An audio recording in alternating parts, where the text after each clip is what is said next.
আজকের এক্সারসাইজটা আমি তাদের জন্য করেছি যারা লং টাইম চেয়ার টেবিলে বসে অফিস আদালতে কাজ করেন। একজন নারী হতে পারেন, পুরুষ হতে পারেন। চলেন আমি আপনাকে শুরু করি। সোজা করে পা এভাবে রাখবেন, হাত উপরে নেবেন। এটা ইনস্ট্যান্ট হচ্ছে আপনার শোল্ডার, আপনার ফুল বডির একটা ফ্লেক্সিবিলিটি দিবে। আমি ভিডিওতে যেভাবে দেখাচ্ছি ওভাবে করার চেষ্টা করবেন। এলবোকে ধরবেন, এটা আপনার শোল্ডার পেনকে কমাবে। বাস ধরে আপনি অনেক জোরে টেনে অপর দিকে নেবেন, ব্যান্ড হবেন।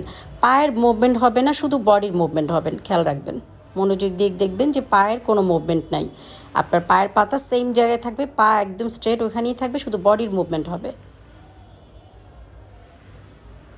এক হাতে আরেক হাত দিয়ে ধরে বাস টেনে আপনি ওই পাশে নিয়ে যাবেন, যাতে হচ্ছে আপনার শোল্ডারের আর হচ্ছে আপনার সাইডের যে পেইনগুলো আছে বসে থাকার কারণে হয় সেটা রিল্যাক্স হবে।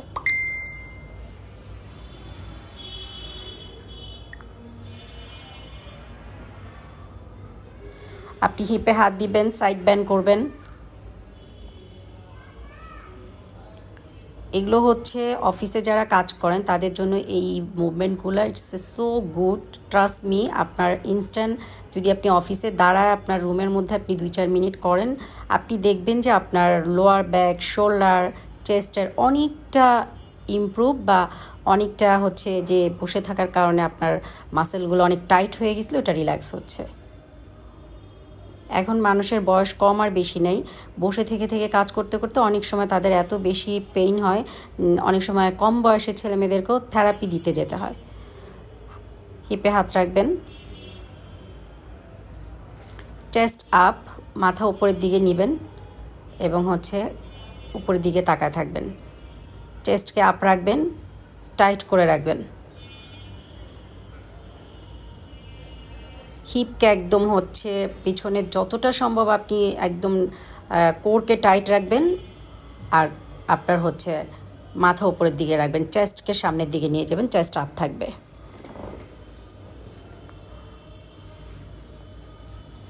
আমি এটা অ্যাকচুয়ালি দাঁড়িয়ে কেন করেছি, যাতে যে কোনো মহিলা হোক বা পুরুষ হোক, সে যে অফিসে বসে কাজ করতেছে, চেয়ার টেবিলে অনেকক্ষণ বসে, সে যেন এই মুভমেন্টগুলো দাঁড়ায় করতে পারে। কারণ তাকে যদি আমি বসে দেই, তো সে তো একজন মানুষ অফিসে কাজ করে, তাহলে তো সে বসে আসলে এই কাজগুলো তার জন্য প্রবলেম। এই জন্য আপনি দাঁড়ায় করতে পারবেন, বাট খুবই ইফেক্টিভ এক্সারসাইজ এগুলো, খুবই কার্যকরী এক্সারসাইজ এগুলো, আপনি করলে বুঝতে পারবেন। হিপকে নিতে হবে, নিয়ে হালকা ব্যান্ড হবেন, হিপটা পিছনে নেবেন, কিছুক্ষণ হোল্ড করবেন, হাতকে ধরবেন।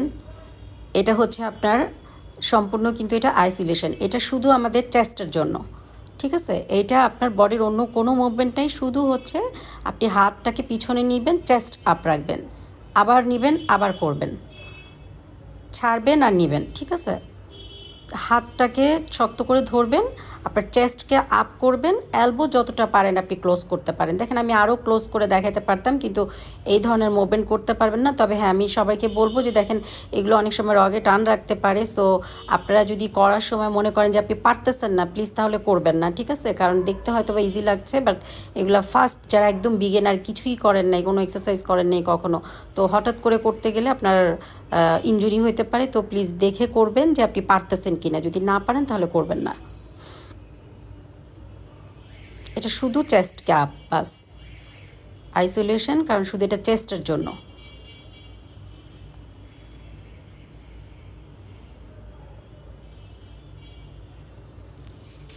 আপনার পা একই জায়গায় থাকবে। আপনি আমার যতগুলো স্টেপ দেখছেন, আমার পা কিন্তু নড়েনি, পা একই জায়গায় আছে, বিকজ এখানে শুধু হচ্ছে আপার বডির মুভমেন্ট হবে, পায়ের কোনো মুভমেন্ট নেই। কারণ আমি বসে কিছু দেখাইনি, যাতে একটা মানুষ অফিসে বসে করতে পারে। হাতকে ধরবেন, টেনে নিয়ে যাবেন, শেষের দিকে করবেন, এগুলা একদম ধরবেন, ধরে নিয়ে যাবেন, যাতে সাইড ব্যান্ড করবেন, যতক্ষণ আপনি পারেন হোল্ড করবেন। আমি অল্প অল্প করে দেখাইছি কারণ ভিডিও লম্বা হয়ে যায়, এই জন্য। আপনি হচ্ছে হিপের পাশে, চেস্ট সামনে থাকবে, হিপের এখানে আপনার মানে হিপটাকে একদম পিছনে নিয়ে যাবেন, যতটা সম্ভব আপনি হিপকে প্রেশার দিয়ে পিছনে নিয়ে যাবেন।